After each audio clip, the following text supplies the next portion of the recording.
And now, Deborah Kobylt live. Hi, everybody. Thank you so much for joining us today on Deborah Kobylt Live. And joining us is Debra Hopkins, president and founder of Breaking the Chains Foundation, and also Serena Laurel. You are an artist and celebrity ambassador for Breaking the Chains. Thanks both very, very much for joining us. Thank you for having us. Yeah, let's start with you, Deborah. Tell me about Breaking the Chains. What is it? And why is this here? Why did you found it? This must have been something that was very close to your heart. It is. It's a very big personal story, but Breaking the Chains Foundation basically is a unified global nonprofit. We use art to unmask the stigma of those individuals that are affected by eating disorders, negative body image. And we use creative outlets like film, painting, poetry, music, dance to really as a bridge to recovery, to inspire people to seek healing and to seek recovery. And we find that, by doing this, that we provide them, we are that bridge to recovery as far as we consider ourselves a prevention platform. And for those seeking that type of help that may resonate to them so that they are inspired to reach out to get help. I'm going to get into that with you in a little bit about what that means about being a bridge to seeking help. But first, let's go to Serena. Serena, thanks a lot for joining us. I know you've got a real busy day, so I appreciate it. Tell me a little bit, you're a musician, and tell me a little bit about you and how you got involved with Breaking the Chains. And what is it that you do with your art? So I'm a singer-songwriter, and I write all my own material, all my own lyrics and my music. And that's really my passion, is creating my own stories from either my heart or based off of other people's stories that inspire me. And I got involved with Breaking the Chains because I kind of represent the music aspect of healing through the arts. And also you said poetry, and I really resonate with that as well, because all music starts with poetry and lyrics, and that goes on to music as well. So really just healing and expressing yourself through music. And that's kind of my therapy as well, as writing music. So is this something personal to you? Did you have an issue with eating disorder, and then you decided to use your music to heal? So as someone who's been in the acting industry, in the film industry, there's a lot of pressures put on people who have to put their own image out there in a way that you should look, in a way that you should act, and how big you should be or how small you should be. And so I've always resonated with that idea that you are good the way you are, and all of these other stereotypes of how you should be should not affect you. Interesting. Deborah, tell me a little bit about your whole journey with food, eating disorders, and how you navigated through that entire world, because it's confusing. Remember, we talked earlier, there seem to be so many different eating issues, right? There's bulimia, there's anorexia, there's people who binge in the middle of the night. Somebody said to me one day, he said, I'm not safe around food. Even though I look like I'm okay, I'm not. And then it got me thinking. I thought, oh gosh, am I safe around food? I'm one of those people at 10 o'clock at night, I'll open the fridge and anything that wants to come out and comfort me, it does. So do you see what I mean? There's so many different levels of eating issues. There is. It does center around food, but it goes a little deeper than that. And there's that internal piece where Breaking the Chains kind of taps into that, because it's not what it looks like on the outside. It's what's really going on in the inside. And for me, that springboard the idea of starting this foundation, because I myself struggled from an eating disorder when I was younger. I was on a full ride scholarship to dance in college. I toured national tours. I designed health and fitness programs for Royal Caribbean Cruise Line. I've had huge clientele, Sony, Warner Brothers, all of it. And early on, I realized when I was dancing, especially, and mind you, I didn't even know what an eating disorder was, especially in college. I saw the behavior, but it never resonated with me to do something like that, or to even think that way, or whatever that was. But dancers, we have that pressure, like Serena was talking about earlier, of just really what to standards to uphold, or maybe a narrative that we've heard, or people, the way they speak to us. And it's not necessarily other people's fault, because I don't blame people for my eating disorder. I certainly don't. I've taken responsibility in my young life to seek recovery. And as a dancer, there's so many healing elements. And I found that when I danced, it was like I was the truest to listening to my body. I listened to my body. It was my body. It transcended space and time and matter, and I owned it. And I was like, really I'm like, how can something I love so much, what's the deal here? Is this how I could maybe heal? Because I wanted to heal. I had a deep desire to heal. And I felt that I was not that typical person that looked like they had an eating disorder. In fact, I had kind of an ego, if you want to think, if I want to be honest, that I wasn't that typical looking person that had an eating disorder. And I was that friend that everybody went to. I was the leader, all these wonderful things, but in my own space and time, I was suffering from an eating disorder. And I saw dance as a healing, platform. And it wasn't just dance, it was all forms of art, because art transcends. It inspires us to heal. It creates conversation. And I realized early on that it's not what it looks like on the outside, it's what's going on in the inside. We need to change this conversation. We need to change the stigma that's associated with eating disorders so that others can seek help. Because the idea of an eating disorder is very isolating. It's very shame-based. When we think about eating disorders, even to say the word eating disorder, it kind of makes people a little uncomfortable, when reality, when we have 30 million people suffering at one time during their lifetime, and what is it, something like 1 million adolescents a month already engaging in weight control behaviors, and it's the second highest mortality rate, has the second highest mortality of any mental illness. And every 62 minutes, someone dies from an eating disorder. Certainly, you're not alone. And so I really would like it to get to a point where we can have that conversation and just say, you know what? I have an eating disorder. You do? Wow. You want to talk about that? How does that make you feel? And because it doesn't always resonate with people in a certain way, Breaking the Chains uses art and as a way to be transformative, whether it's resources and education, or just that internal piece, so that people it's relatable to them. And it's not just relatable to the people who struggle, it's relatable to the people who love them, who care about them. You know what I think? I think it's confusing, because you don't even know if you have an eating disorder. Yeah. Some people, because I think one of the most confusing ones, I was talking to someone who's a chef, and he sort of got through his issue, and he didn't realize that he had an issue until he started realizing that he's not safe around food, not preparing it, not talking about it. And he was sort of scratching his head thinking, do I have an eating disorder? Like, how do you know if you have one? I think there are some that are more obvious than others. And then there's all that shame. Let's face it, right? Serena, there's shame attached to it. Not that I'm saying you've had that, but I'm including you in the conversation.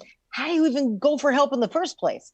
Who do you call? How do you take that first step? And then where do you guys come in? There's been so many times when I don't get an audition, or I'm on hold for an audition, or I look at the people who ended up booking the roles that maybe I wanted, and sometimes just because they're a bigger actor or this or that, but you can't help but think inside of yourself, well, what if it's because I don't look good enough, or I'm not skinny enough, or I'm not this, or I'm not that? And I think that's something that everyone kind of has to deal with in their own way, whether it's at school or whether it's being a dancer. I was also when I was really young, I was a competitive rhythmic gymnast as well. And I also, when you're younger, it's not as much something that you deal with, but there is that stigma, especially in dance and film and TV. And I think we're starting to break the barrier of that in 2020 and in the past few years, and in the future as well, that there's so many different people, and the way that you look does not determine your worth, and does not determine your talent, and does not determine your beauty. And there's so many other factors that go into that, and especially who you are, that should stand out more than how you look. Yeah, I mean, it's different. Look, I think it's gotten a lot better, or a little better maybe. We've got singers of various sizes, right? We have actors of various sizes. And I think it's a more positive thing, right? We have different people with different shapes and colors, which is quite refreshing, It's funny. I've lately been into watching old game shows, because I don't even know why. but I just have been. And I notice everybody kind of looks the same. They're the same size, the same color, they have the same hair. And I think, my gosh, it must have been hard growing up then, because you really have to fit that mold or forget it. So, you know, how with music, right? Let's talk about that a little bit, Serena. How do you help people heal through your music, which is obviously very soothing and beautiful, but how do you help specifically? What's your role? Well, I want to be able to put other people's words into song, because not everyone, I think everyone can do that, but maybe that's not as natural to every single person. And I want to be able to help people who want to express themselves in a musical way and put that into a song that I can. Oh, that's nice. Yeah.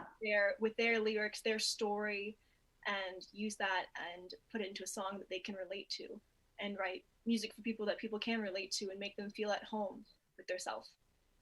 So, Deborah, someone comes to you or the Breaking the Chains Foundation, they make that call and they say, I think I have a problem. How do you help them initially? Well, initially, I mean, we provide guidance and services for a various amounts of research and resources, rather. And we have a wonderful clinical board, which, you know, is definitely in the picture when that happens. And I am so happy to say that we've been able to serve some people getting the treatment that they deserve and need. And eating disorders are different for each person. So there certainly is a process. And like we said, it doesn't just look that one way. Each treatment, there's no one treatment for, you know, treatments look different for each person, rather. And, you know, we have a wonderful resource page. Like I said, we provide various guidance and resource, but we're also a Need a Network member, and the National Eating Disorder Association is a wonderful, wonderful platform to at least make that initial call if you feel that you want that private space or a chat. They have a 24-hour text and hotline available. They have many resources that you can go to. We, along with being a Need a Network member, I am also co-chair of the Need a Network executive committee. So we have 20 nonprofits nationwide that have, oh my goodness, tons of resources, various information. Nowadays with COVID, lots of virtual support. And again, that looks different for each person. So it's going to resonate for each person. So when you initially say, if someone calls, it's a matter of listening to what their needs are. And once you listen to their needs, that's the clinical board scope of practice that we adhere to. And then we're able to provide them with the resources that they need to further their healing and recovery. And that's amazing. That is amazing. No shame, no guilt, just help. I think that's everything. Go ahead. Yes, certainly. It's and I can't say it enough. And we talk about the idea of a stigma of an eating disorder. It's not just, okay, what does an eating disorder look like? There is definitely a picture that people have. Should it look like this tall, skinny girl? And that's what it looks like. And so many people don't get help because they can't identify with that, when in fact it affects all genders, races, everyone, all ages. It's psychological, it's biological, it's sociocultural. Talk about breaking the barriers. We need to understand that to even talk about an eating disorder, there's a stigma. And then to identify if you have an eating disorder or disordered eating or something that is, becoming life-threatening for yourself and taking way too much of your time thinking about. And you can identify it by, how it may resonate. A lot of things that Serena said, not that she has an eating disorder, but the fact that positive body image is so crucial, because I think that comes along with, accepting your body and, loving your body and getting into that prevention piece before you even go down the road of an eating disorder.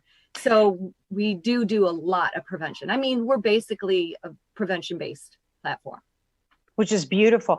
It's really tough to know if you have an eating disorder. Some people just overeat. I'll give you an example. I come from an Italian background, and it seemed as though there was lasagna and eggplant under the bed, right? You know what I'm saying? I mean, honestly, people would show up at the door, doorbell rings, and I would think, where did my mother have that lasagna? I didn't even see it. And it would just pop out. And then it was a happy time, by the way. People were there, they're eating, they're this and that. So it seemed as though food was this all-purpose happy thing. Now, if you're in a bad mood, that's when you go and you grab stuff out of the refrigerator at 10, 11, 12 at night, right? So it just seemed to be this all-purpose everything. So how do you know if that's your norm or if you need help for it? You know what I mean? There's different ways to identify it. I think that the big thing is that there is a preoccupation with food and weight that is certainly going kind of down that road. NEDA has a great screening test that you can go to. Wait, who does? National Sorry. Yes, National Okay. Eating Disorder Association has a wonderful screen test that you can take to see, and it's private, obviously. So that could be a first step for people to, you know, and if you're concerned that may be you, that would be a great way to start. There's Wow. it's different for everybody. I think the preoccupation with food, the way that you look, the constant negative chatter in your head, the way that you may define yourself when it comes to your body, how you are the comparison mode, the ideal image, things like that, and being very hard on yourself. There's so many ways that you can identify that you may have one, but I would really recommend for those just to take that first step is that screening tool that NEDA provides. Wow. Okay. What do you do though to get where's the first step? Where do you go the first time? Tell me that. What do you mean? Where would one go the first time that they need help? Or, you know, if you're thinking that you might have a problem, where's your first step? What do you do? What do you tell somebody to do? Because I like I said, it's just tough to know. I don't know what to do. You know, do they call you? Do they call a hospital? That's I guess the point that's a disconnect even for me. You know, where do you start? And by the way, also, what is the age for eating disorder where it's most prevalent? Is it mostly younger people? Is it older people? What do you think? It's younger. I mean, it certainly could start like I said, when you have 1 million adolescents per month engaging in eating disorder, and weight control behavior, the groundwork is kind of set. And so it can start that catapulting, but a lot of times, like our work, we try to look into that 15 to 22 age demographic but again, it's very tricky when you start talking about specific age, because we're finding that people older suffer. There's so many, I wouldn't want to put that age statistic up there because I don't want to deter anybody from seeking help. That's just, you know, what it looks like. It should look a certain way. I should be a certain age. I mean, life changes for people over and over, and, you know, everybody's on their own individual journey. And while we see it at a younger age, it certainly affects all ages. So both of you, Serena and also Deborah, what kind of art? Like, do people sit there and they listen to music, or are they creating music? Are they, you know, how does the art help? Do you see that? I'm trying to understand how that all works into the equation for people.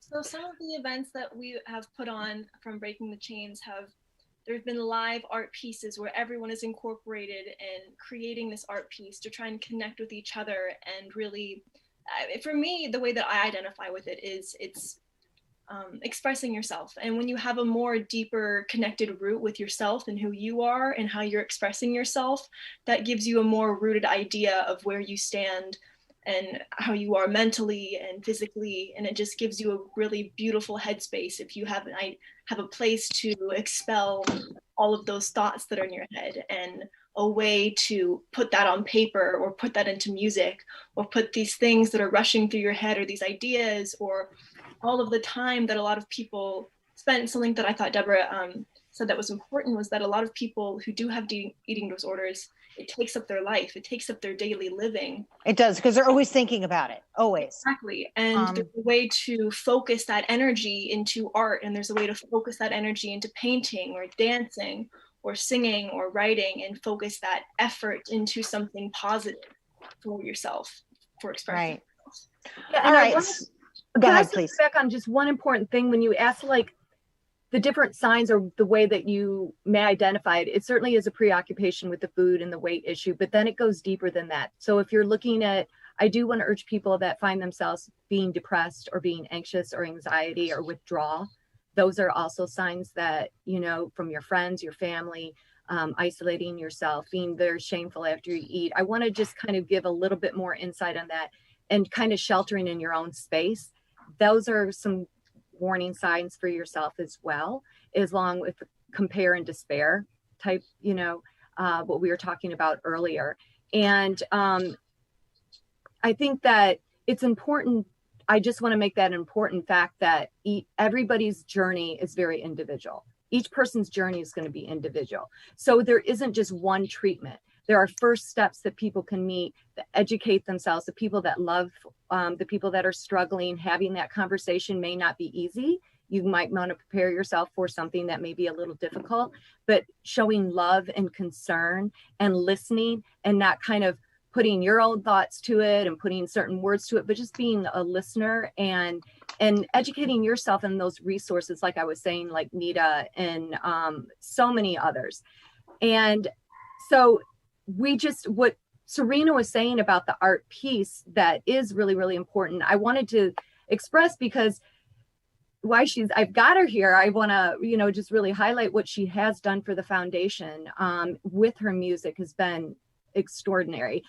Have been able to have 2 live streams, music live streams, and it's all about healing through what she said, music and the personal story of what one goes through and how that resonates. We've had people cry. We've had people, it resonates to them. We've opened up conversations, how they feel, what that looks like. If you can't have the conversation, then that is really not, that's the step that you need to make. That first step is to have that conversation, that recognition.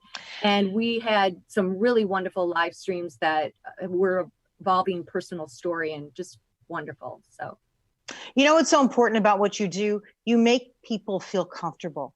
You're not ashamed to call you. I think that's a lot of it. People are unsure. They're not sure what they're going through. They're not sure why they can't control this. I mean, it's food after all, right? You're supposed to be able to put a little stop on it, but you can't. And when you call and when you get involved with Breaking the Chains Foundation, it's all about the healing and getting all the proper help that you need. So I really applaud you for what you do, Deborah, for being the president, for being the founder of this. It's very important. I know that eating disorders are on the rise. There's so much stress in our society, in most societies, but in our society in particular, there's so much that's confusing, and people often go not just to drugs or to alcohol, but food is their choice. And people need to recognize that there is help for them. And with what Serena does, by putting people at ease with the gift that she has of music, it's just a beautiful thing. Anything else you want to tell our listeners before I let you go? And I appreciate you being here to share all your stories. Yeah, I have one small thing to add. And even though Breaking the Chains is about preventing and healing and connecting with yourself and with others, there's something that you said, it was comparing and despairing or something like that. And it's like when you're scrolling through the social medias or Instagram or anything else, you're looking at other people and you're comparing yourself to them. And even though you might not have an eating disorder, or it could be the start to a journey of self-love. And that's something that's very important to note, that your image of yourself, if you don't love yourself, then that can lead to other things as well. And that's part of the prevention aspect of this, is making sure that everyone loves themselves and is not comparing themselves to other people that then could lead to a spiral of other problems in their lives. Yeah, it's so important to teach a lot of this when the kids are younger, because maybe they're not feeling that love at home, but there might be somebody out there where they can get that feeling of love, whether from a teacher or someone at a club or just something. And I really do believe that that's the underlying layer that so many of this starts from, right? When we're younger and we don't feel loved, even if our parents or family members didn't intend for that to be, sometimes we don't feel it and we need that. And as we grow older, we're stuffing down what we didn't get. And that's just important to start young, right, Deborah? Yes, it is. And it obviously, and if you find those things happening, or family members find those things happening, they have to remember that early intervention is really key. It's super important. I mean, intervention at any time is certainly important, but the earlier that you can detect it or feel that there is a problem there and get some help, then that is really a wonderful piece to it. And the foundation, the Breaking the Chains Foundation in itself is that platform that inspires healing, that engages healing, because art is healing. It is conversational, and people, it resonates with them. So that's what I mean by the bridge to finding healing and recovering and reaching through help, and doing that through seminars and workshops and live streams and live performances and films and books and all these different services that we provide are a way to help people be engaged and recognize what they may be going through, that inner turmoil, and see themselves, oh my gosh, I do feel that way. I get it. Maybe I do have a problem. What do I need to do? So it's kind of that urging on and that inspiring on type thing for them to have that springboard moment for themselves, like I had through dance. And that's a big hope that we have, that people ultimately receive that recovery and that treatment that they need. So, and what Serena said about the idea, and you said that it's so important that self-acceptance and self-love, because it certainly starts at that time, that if we aren't finding those things with our own bodies and recognizing, you know, those things within ourselves that are troubling, and the compare and despair and the ideal body image, if we don't start paying attention to those, and certainly they do have a propensity to possibly an eating disorder, disordered eating, or something that is life-threatening if we don't catch it soon enough. And I'm really happy to say, and I do want to share, we've got certainly a lot of things happening with the foundation, and you can check out our website. I don't know if you'll put it up, Deborah, but we have a wonderful program that's our first actually evidence-based interactive workbook and video. And it's called How to Love Your Selfie. And it's with our celebrity spokesperson and board member, Jillian Rose Reed. And it's an evidence-based, like I said, interactive workbook and video for cognitive dissonance, for media, social media literacy, to help people understand loving your selfie, exploring your selfie, all these just really fun, upbeat ways, but it's evidence-based, and we received a grant for it. So we're super excited. We're going to be launching it very soon. I was going to say, how can people get a hold of this? How can they participate? Well, we're going to pilot it. Looks like at the end of this month, we're going to have a launch that is going to be happening at the end of this month. And then we will be able to, and then people can start ordering the program. And I'm so excited about it. It's 5 video guides with an interactive workbook that's all based on evidence. And we're really excited. Yeah. So people will be able to order it very soon. And they can find out about it on your social media, right? On your Yes, Instagram. They can find out on our social media, on our website.